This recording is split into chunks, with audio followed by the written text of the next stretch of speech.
അറുതിയില്ലാത്ത ആനക്കലി.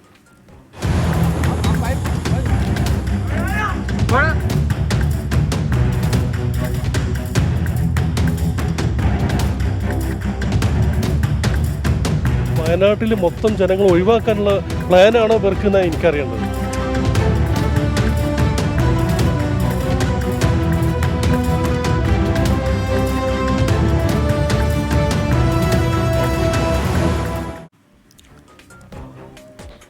വയനാട്ടിൽ വീണ്ടും ജീവനെടുത്ത് കാട്ടാന ആക്രമണം. അട്ടമല സ്വദേശി ബാലകൃഷ്ണനാണ് അതിദാരുണമായി മരിച്ചത്. ഇന്നലെ രാത്രിയാണ് ആക്രമണം ഉണ്ടായതെന്നാണ് സൂചന. സംസ്ഥാനത്ത് 2 ദിവസത്തിനിടെ 4 പേർക്കാണ് കാട്ടാന ആക്രമണത്തിൽ ജീവൻ നഷ്ടമാകുന്നത്. നാട്ടുകാരുടെ പ്രതിഷേധത്തെ തുടർന്ന് വനംവകുപ്പ് ഉദ്യോഗസ്ഥർ സ്ഥലത്തെത്തി. സ്ഥിരം വന്യജീവി ഭീഷണി നിലനിൽക്കുന്ന മേഖലയിൽ ഒരു ഇടപെടലും ഉദ്യോഗസ്ഥരുടെ ഭാഗത്തു നിന്ന് ഉണ്ടാകുന്നില്ലെന്ന് നാട്ടുകാർ ആരോപിച്ചു. ഇന്നു രാവിലെയാണ് ഹാരിസൺ മലയാളം പ്ലാന്റേഷന്റെ തേയില എസ്റ്റേറ്റിനുള്ളിലെ വഴിയിൽ ബാലകൃഷ്ണന്റെ മൃതദേഹം കണ്ടെത്തിയത്. അട്ടമല ഗ്ലാസ് ബ്രിഡ്ജിന് സമീപത്തായാണ് മൃതദേഹം കണ്ടെത്തിയത്. ഇന്നലെ രാത്രിയിൽ കാട്ടാന ആക്രമിച്ചുവെന്നാണ് വിവരം. ഇന്നലെ ചൂരൽമല അങ്ങാടിയിൽ നിന്നും വീട്ടിലേക്ക് സുഹൃത്തുക്കൾക്കൊപ്പം പോയതാണ്. ഇന്ന് രാവിലെ ജോലിക്ക് പോകാൻ എത്താത്തതിനാൽ മറ്റുള്ളവർ ബാലകൃഷ്ണനെ അന്വേഷിച്ചിറങ്ങി. വഴിയിൽ ആന ചവിട്ടി അരയ്ക്കപ്പെട്ട നിലയിൽ ബാലകൃഷ്ണന്റെ മൃതദേഹം കണ്ടെത്തി.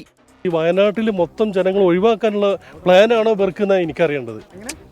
എനിക്കറിയേണ്ടത് അതാണ്. ഇപ്പോൾ പുത്തുമല, ചൂരൽമല എല്ലാം പൊട്ടി ഇവിടുന്ന് കുറേ ആളുകൾ മാറി. എന്നിട്ടൊരു 10 ലക്ഷം രൂപ കൊടുക്കുക. ഇനി കൽപ്പറ്റ ടൗണിൽ പോലും 4 മണിക്ക് നിൽക്കാൻ പറ്റാത്ത അവസ്ഥയിലേക്ക് വയനാടിനെ ആർക്കെങ്കിലും വിറ്റിട്ടുണ്ടോ? 3 വാർഡുകളിലായിട്ട് കാട്ടാനൻ്റെ വലിയ തോതിലുള്ള പ്രയാസമാണ് ഇപ്പോൾ അനുഭവിക്കുന്നത്.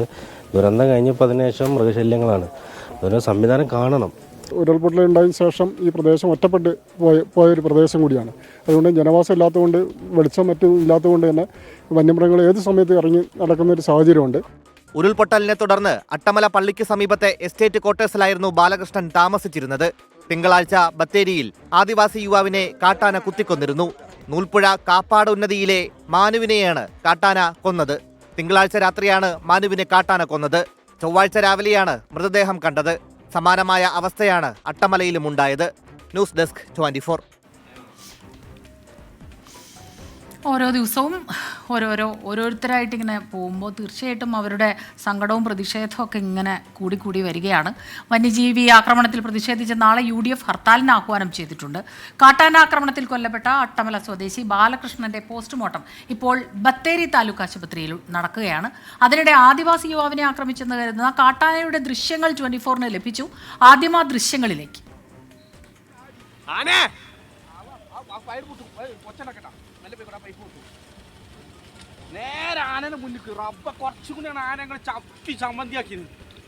എന്താ അടുത്ത് കൂടെ സുനിന്റെ പള്ളേന്ന് കാളിപ്പോയിട്ടാ. സുർജിത്ത് അയ്യപ്പത്ത് ചേരുന്നുണ്ട്. മേപ്പാടി ഫോറസ്റ്റ് ഓഫീസിനടുത്താണ് ഇപ്പോൾ സുർജിത്ത് ഉള്ളത്. സുർജിത്ത്, ഈ ദൃശ്യങ്ങളിൽ കാണുന്ന ആന തന്നെയാണോ ഇന്ന് ആക്രമിച്ചത്? അതുമാത്രമല്ല, ഈ ഒരു ആനയുടെ കാര്യം മാത്രമല്ലല്ലോ നമുക്ക് പറയാനുള്ളത്. വലിയ പ്രതിഷേധം. നാളെ ഇപ്പോൾ UDFന്റെ ഹർത്താലുണ്ട്. അപ്പോൾ ഇന്ന് ഇവരുടെ കുടുംബാംഗങ്ങൾ, അവരിൽ നിന്നുള്ള പ്രതികരണങ്ങൾ ലഭിച്ചിരുന്നു. നാട്ടുകാർ വല്ലാത്ത ഭീതിയിൽ തന്നെയാണ് അല്ലേ? തീർച്ചയായും സ്മിത, ഇതാണ് അവസ്ഥ.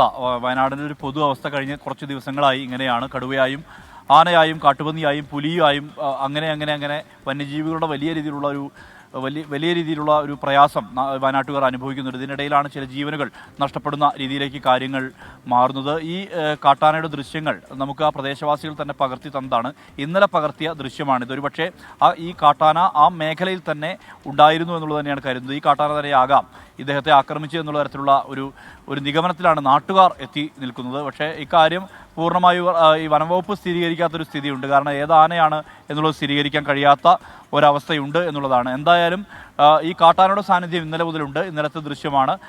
ഇന്നലെ രാത്രിയാണ് ഇദ്ദേഹം ആക്രമിക്കപ്പെട്ടത്. ബാലകൃഷ്ണൻ ആക്രമിക്കപ്പെട്ടത്, കൊല ചെയ്യപ്പെട്ടത് ഇന്നലെയാണ്. സ്വാഭാവികമായും ഈ കാട്ടാന തന്നെയാണ് എന്നുള്ള സംശയമാണുള്ളത്. ഈ കാട്ടാന മാത്രമല്ല, പടവെട്ടിക്കുന്ന്, അതോടൊപ്പം തന്നെ മുണ്ടക്കൈ, ചുരൽമലയുടെ ചുറ്റുവട്ടത്തുള്ള പ്രദേശത്തെല്ലാം തന്നെ കാട്ടാനകൾ വിഹരിച്ചുകൊണ്ടിരിക്കുകയാണ്. കാട്ടാന മാത്രമല്ല, മറ്റ് വന്യമൃഗങ്ങളുണ്ട്. ആൾത്താമസമില്ലാത്ത പ്രദേശമാണ്.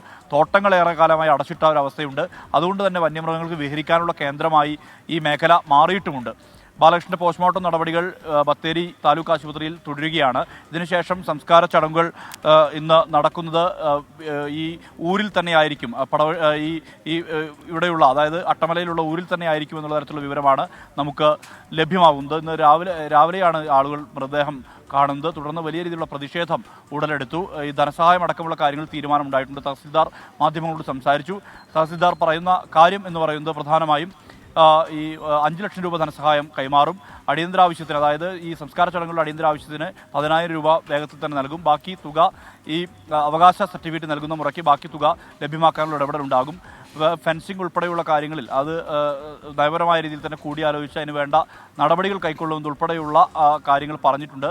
ഇവർ ഈ നിലമ്പൂർ ഭാഗത്ത് നിന്ന് ഈ മേഖലയിലേക്ക് വന്ന ആളുകളാണ്. ചാലിയാറിൻ്റെ മേൽഭാഗത്താണ് ഈ പ്രദേശമുള്ളത്, അട്ടമല എന്ന് പറയുന്നത്. തൊട്ടു താഴെ ഇവർ ഔദ്യോഗികമായി അറിയപ്പെടുന്നത് പണിയ വിഭാഗം എന്നുള്ളതാണ്. പക്ഷേ ഇവർ യഥാർത്ഥത്തിൽ ചോലനായ്ക്കരാണ്. ചോലനായ്ക്കർ വിഭാഗത്തിൽ ഉൾപ്പെട്ട ആളുകളാണ് ഇവർ. നിലമ്പൂർ മേഖലയിൽ നിന്ന് ഇങ്ങോട്ടേക്ക് വന്ന് ഇവിടെ ജോലിയെടുത്ത് ജീവിക്കുന്ന ആളുകളാണ്. അതായത് ഈ പുറം ലോകവുമായി അധികം ബന്ധപ്പെടാത്ത മനുഷ്യരാണ്. ആ അട്ടമല മേഖലയിൽ കൂലിപ്പണിയെല്ലാം എടുത്ത് ജീവിതം നയിക്കുന്ന ആളുകളാണ്. അങ്ങനെയുള്ള ആളാണ് ഈ ബാലകൃഷ്ണനും അദ്ദേഹത്തിൻ്റെ കുടുംബവും ഒക്കെ അങ്ങനെ തന്നെയാണ്. എന്തായാലും വലിയ ദുരന്തം തന്നെയാണ് ഉണ്ടായിരിക്കുന്നത്. കഴിഞ്ഞ ദിവസം, അതായത് ഇന്നലെ രാവിലെ മാനുവിൻ്റെ ഒരവസ്ഥ നമുക്കറിയാം. അതും ഒരു ആദിവാസി വിഭാഗത്തിൽ ഉൾപ്പെട്ട ഒരു മനുഷ്യനാണ്. അദ്ദേഹത്തെയും ഇതുപോലെ തന്നെ കാട്ടാന കൊല ചെയ്യപ്പെടുന്ന ഒരവസ്ഥ നൂൽപ്പുഴയിൽ നമ്മൾ കണ്ടതാണ്. അതിൻ്റെ മുകളിൽ പ്രതിഷേധങ്ങളുണ്ടായിരുന്നു.